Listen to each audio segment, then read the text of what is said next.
हरे कृष्णा। कई लोगों का ये मानना है कि इस्कॉन की जो भगवद गीता है वो पूरी भक्ति बेस्ड है। कहते हैं कि श्रीला प्रभुपाद जी ने अपनी कमेंट्रीज में केवल श्री कृष्ण भक्ति को ही महत्व दिया है, तो क्यों नहीं।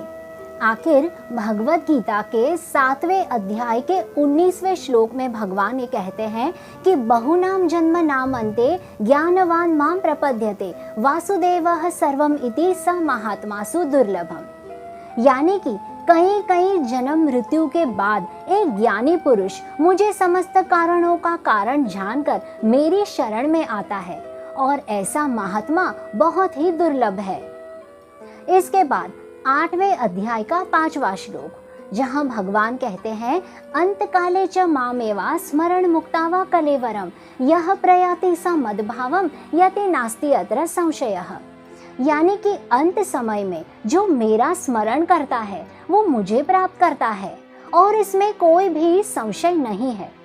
तो ये याद रहे कि अंत समय में यानी मृत्यु के समय हमें उन्हीं चीज़ों का, उन्हीं बातों का स्मरण होता है जो हमने अपने पूरे जीवन काल में सबसे ज़्यादा की है और हमें सबसे ज़्यादा अच्छी लगती है। तो यदि हमने अपने पूरे जीवन काल में यदि कृष्ण भक्ति की है तो ही अंत समय में भगवान स्वयं आकर हमें उनका स्मरण कराते हैं। इसके बाद 12वें अध्याय का 2रा श्लोक, जहाँ भगवान कहते हैं कि माये अवेश्या मनो ये माम नित्य युक्त उपासते श्रद्धया परयोपेतास ते में युक्तात्मा मतः।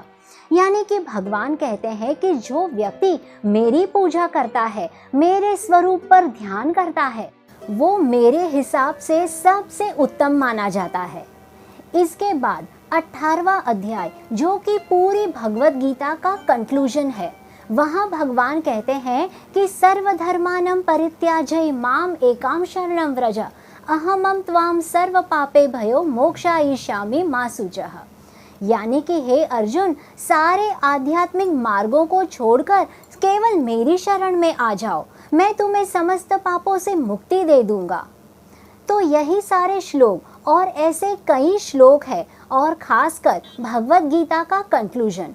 तो इन सारे श्लोकों को हमारे श्रीला प्रभुपाद जी ने अपनी कमेंट्रीज में शुरू से लेकर अंत तक उसे जीवित रखा है, कहीं भी उसे डल नहीं होने दिया, उसे फीका नहीं पड़ने दिया। और लोग अक्सर ऐसे स्पिरिचुअल लीडर्स की तलाश में रहते हैं जो उनसे ये कहे कि हाँ भाई, आध्यात्मिक ज्ञान प्राप्त करने के साथ साथ आप जीवन के सारे मज़े ले सकते हो, आप शराब पी सकते हो, अपने दोस्तों के साथ नाचो गाओ पार्टी शार्टी करो, आखिर एक ही तो लाइफ मिली है। किंतु नहीं, हमारे श्रील प्रभुपाद जी ऐसे बिल्कुल नहीं थे। श्रील प्रभुपाद जी कहते थे कि मैं लोगों से वो नहीं कहता जो उन्हें सुनने में अच्छा लगता है, बल्कि मैं उनसे वो कहता हूँ जो उनके लिए अच्छा है। आखिर इस जन्म मृत्यु के बड़े से भव सागर को पार करने के लिए शरीर और मन की बड़ी तपस्या लगती है।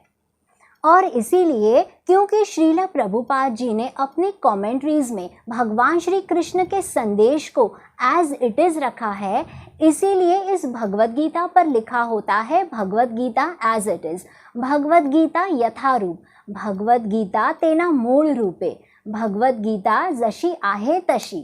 धन्यवाद। हरे कृष्णा।